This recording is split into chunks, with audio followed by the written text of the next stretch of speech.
Rusia temukan 4 ranjau di bawah 152 mayat tentara Ukraina di pabrik baja Azovstal.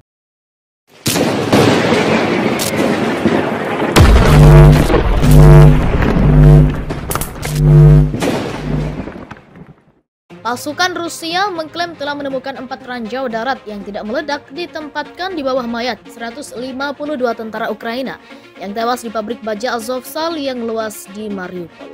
Juru bicara resmi Kementerian Pertahanan Rusia, Igor Konashenkov, menuding Kiev sengaja berusaha menghancurkan sisa-sisa itu. Berdasarkan hasil interogasi terhadap para militan Azov yang ditangkap, ditetapkan bahwa rencana untuk meledakkan mayat-mayat itu adalah perintah langsung dari Kiev. Tujuannya adalah untuk menuduh Rusia dengan sengaja menghancurkan sisa-sisa jasad dan mencegahnya untuk dimusnahkan, dibawa untuk dipindahkan ke kerabat, kata Konashenkov dikutip dari Euronews, Rabu 1 Juni 2022.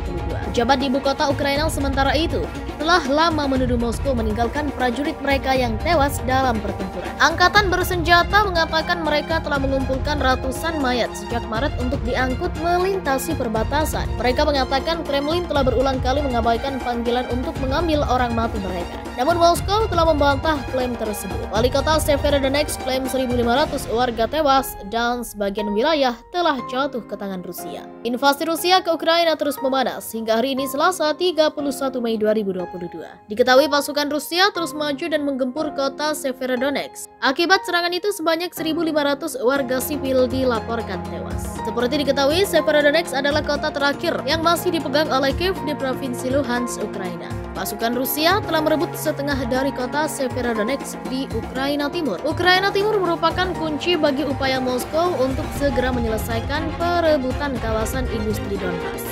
Hal ini disampaikan oleh wali kota Severodonetsk Alexander Stryuk. Kota ini pada dasarnya dihancurkan dengan kejam blok demi blok, katanya. Dilansir dari Al Jazeera, dia mengatakan pertempuran jalanan yang sengit terus berlanjut dan pemboman artileri mengancam kehidupan sekitar 13.000 warga sipil yang masih berlindung. Kota Severodonetsk dulunya merupakan rumah bagi lebih dari 100.000 orang. Alexander menuturkan tidak mungkin melacak korban sipil sepanjang waktu. Dia percaya bahwa lebih dari 1.500 penduduk telah meninggal. Upaya evakuasi dari Severodonetsk telah dihentikan karena penembakan. Warga sipil sekarat karena serangan langsung dari luka pecahan dan di bawah puing-puing bangunan yang hancur. Karena sebagian besar penduduk bersembunyi di ruang bawah tanah dan tempat penampungan, kata Stryuk. Diketahui para warga membutuhkan air, makanan, dan obat-obatan. Tetapi listrik dan internet di kota itu telah terputus. Ada persediaan makanan untuk beberapa hari lagi. Tetapi masalahnya adalah bagaimana mendistribusikannya.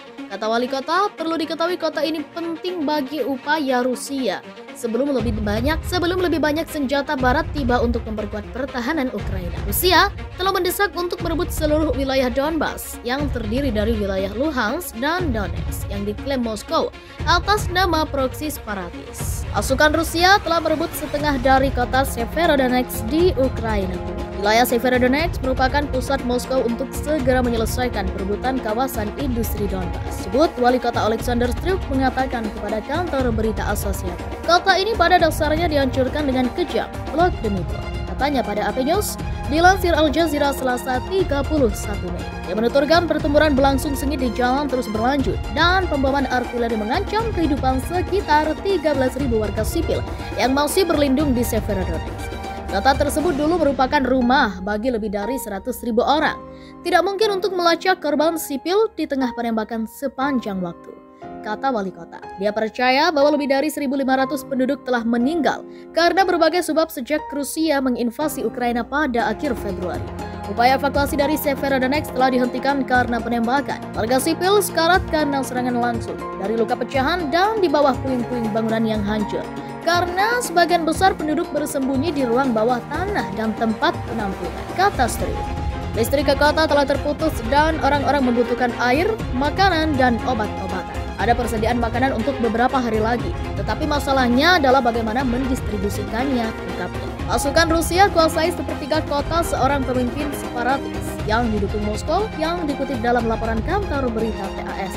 Mengatakan pasukan Rusia telah menguasai sekitar sepertiga kota, tetapi mereka tidak maju secepat yang diharapkan pada Selasa 31 Mei. Tapi kami ingin di atas segalanya menjaga infrastruktur kota, katanya. Gubernur Regional Serhiy Haidai mengatakan kepada televisi pemerintah Ukraina. bahwa pasukan Rusia perlahan-lahan maju menuju pusat kota. Dia menambahkan pasukan Ukraina yang mempertahankan Severodonetsk tidak beresiko dikepung karena mereka dapat mundur ke Lysychansk di seberang sungai. Pandangan analisis militer menggambarkan perjuangan untuk Severodonetsk sebagai bagian dari perlombaan melawan waktu untuk Kremlin. Kota ini penting bagi upaya Rusia untuk segera menyelesaikan perebutan kawasan industri timur Donbas sebelum lebih banyak senjata barat tiba untuk memperkuat pertahanan Ukraina. Kremlin telah memperhitungkan bahwa mereka tidak boleh membuang waktu dan harus menggunakan kesempatan terakhir untuk memperluas wilayah yang dikuasai separatis karena kedatangan senjata barat di Ukraina dapat membuatnya mustahil. Lapor Associated Press mengutip analis militer Ukraina oleh Zdanov. Luhansk diakui sebagai independen oleh Rusia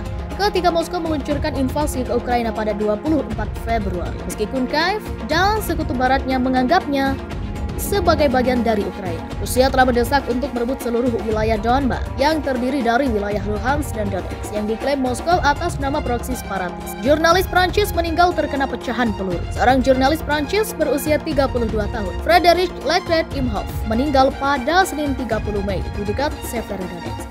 Dikutip The Guardian, dia terkena pecahan peluru dari penembakan saat meliput evakuasi Ukraina. Menurut majikannya, penyiar Prancis BFM TV. Presiden Ukraina Volodymyr Zelensky mengatakan Leclerc-Imhoff adalah pekerja media ke-32 yang tewas di Ukraina sejak invasi Rusia. Rusia temukan 4 ranjau di bawah 152 mayat tentara Ukraina di pabrik baja Azovstal. Pasukan Rusia mengklaim telah menemukan 4 ranjau darat yang tidak meledak ditempatkan di bawah mayat 152 tentara Ukraina yang tewas di pabrik baja Azovstal yang luas di Mariupol. Juru bicara resmi Kementerian Pertahanan Rusia, Igor Konashenkov, menuding Kiev sengaja berusaha menghancurkan sisa-sisa itu. Berdasarkan hasil interogasi terhadap para militan Azov yang ditangkap, ditetapkan bahwa rencana untuk meledakkan mayat-mayat itu adalah perintah langsung dari Kiev. Tujuannya adalah untuk menuduh Rusia dengan sengaja menghancurkan sisa-sisa jasad dan mencegahnya untuk dimusnahkan, dibawa untuk dipindahkan ke kerabat, kata Konashenkov dikutip dari Euronews, Rabu 1 Juni 2022. Pejabat di ibu kota Ukraina sementara itu telah lama menuduh Moskow meninggalkan prajurit mereka yang tewas dalam pertempuran. Angkatan bersenjata mengatakan mereka telah mengumpulkan ratusan mayat sejak Maret untuk diangkut melintasi perbatasan. Mereka mengatakan Kremlin telah berulang kali mengabaikan panggilan untuk mengambil orang mati mereka. Namun Moskow telah membantah klaim tersebut. Wali kota Severodonetsk klaim 1.500 warga tewas dan sebagian wilayah telah jatuh ke tangan Rusia. Invasi Rusia ke Ukraina terus memanas hingga hari ini Selasa 31 Mei 2022. Diketahui pasukan Rusia terus maju dan menggempur kota Severodonetsk. Akibat serangan itu sebanyak 1.500 warga sipil dilaporkan tewas.